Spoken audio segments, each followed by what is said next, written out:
اور اسی جنگ میں بہت سے حفاظ شہید ہوئے جو قرآن کے حافظ تھے، اور یہی جنگ سبب بنی تھی جنگ قرآن کا، اس کا ذکر ہم لوگ پڑھ چکے ہیں۔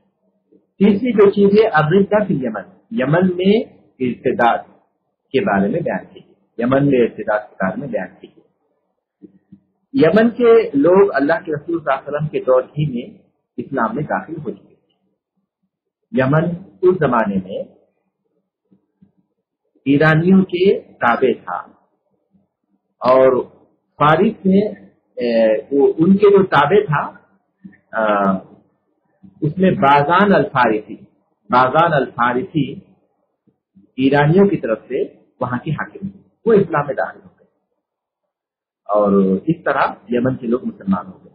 لیکن یمن ایک بہت بڑا ملک تھا، اور بازان الفارسی رضی اللہ تعالیٰ صنعاء پر کنٹرول رکھتے تھے، اور صنعاء کے باہر جو مختلف علاقے ہیں وہاں قبائلی علاقے ہیں، تو قبائل کے سردار تھے جو حکومت کرتے تھے، ان کا کنٹرول وہاں تھا، وہ بھی مسلمان ہو چکے تھے۔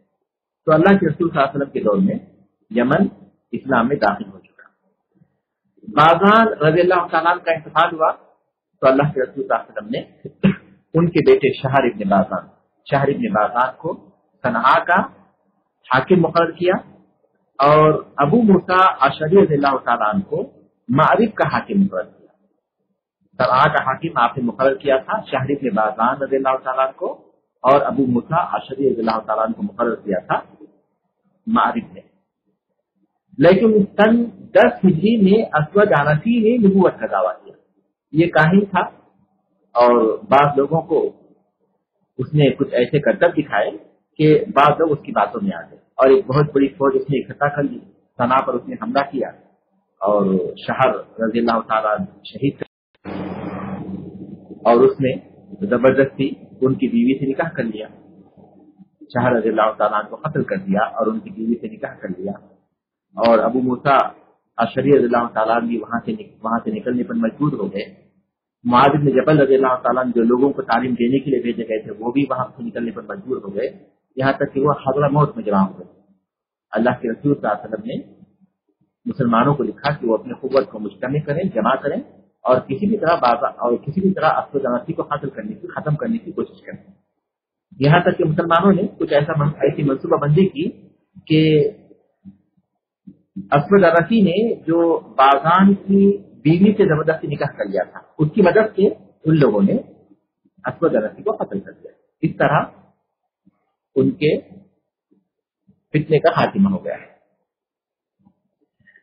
اس طرح اسود عنسی کا فتنہ ختم ہو گیا۔ لیکن جب اللہ کے رسول صلی اللہ علیہ وسلم کی وفات ہو گئی تو قیس ابن عبد اور عمرو ابن معدی قریب، قیس ابن عبد اور عمرو ابن معدی قریب، یہ بڑے سردار تھے، وہ لوگ مرتد ہوئے اور پھر مسلمانوں پر حملہ کر دیا، اور پھر سے صنعاء وغیرہ ان سارے علاقوں کو اپنے کنٹرول میں کر دیا۔ ابو بکر رضی اللہ تعالیٰ نے یہاں اکرمہ کو بھیجا رضی اللہ تعالیٰ، اور انہوں نے مہاجر بن ابی امیہ رضی اللہ تعالیٰ کے ساتھ مل کر ان کے ساتھ جنگ کی، یہاں تک کہ یہ لوگ بھاگ کھڑے ہوئے، اور آخر میں قیس ابن عبد اور عمرو ابن معدی قریب یہ بھی مسلمان ہو گئے، ان کو مدینہ بھیج دیا، اور ابو بکر صدیق اللہ عنہ کے پاس پہنچے تو یہ لوگ مسلمان ہو گئے۔ تو اس طرح یمن میں فتنے ارتداد کا خاتمہ ہو گیا۔ ہم یہ کہہ سکتے ہیں کہ یمن میں دو دفعہ ارتداد کرا تھا۔ ایک دفعہ خود اللہ کے رسول صلی اللہ علیہ وسلم کی دور میں، جبکہ آپ ہی کے دور میں، جبکہ اسود عنسی نے نبوت کا دعویٰ کیا تھا۔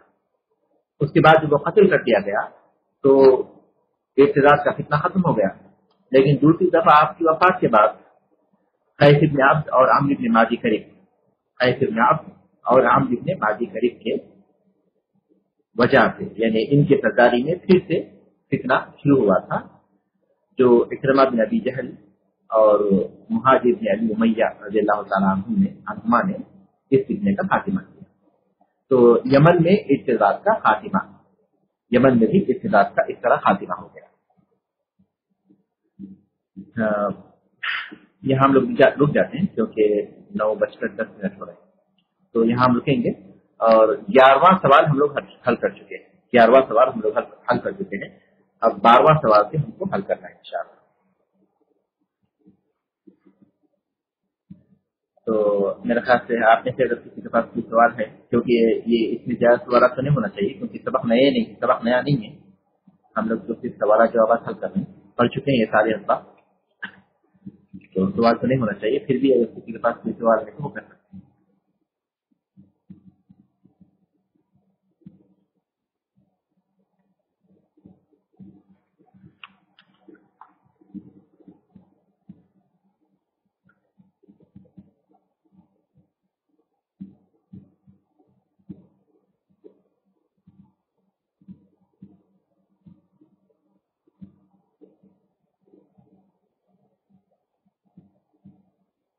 تو میرے خیال میں سوال نہیں ہے کسی کے پاس.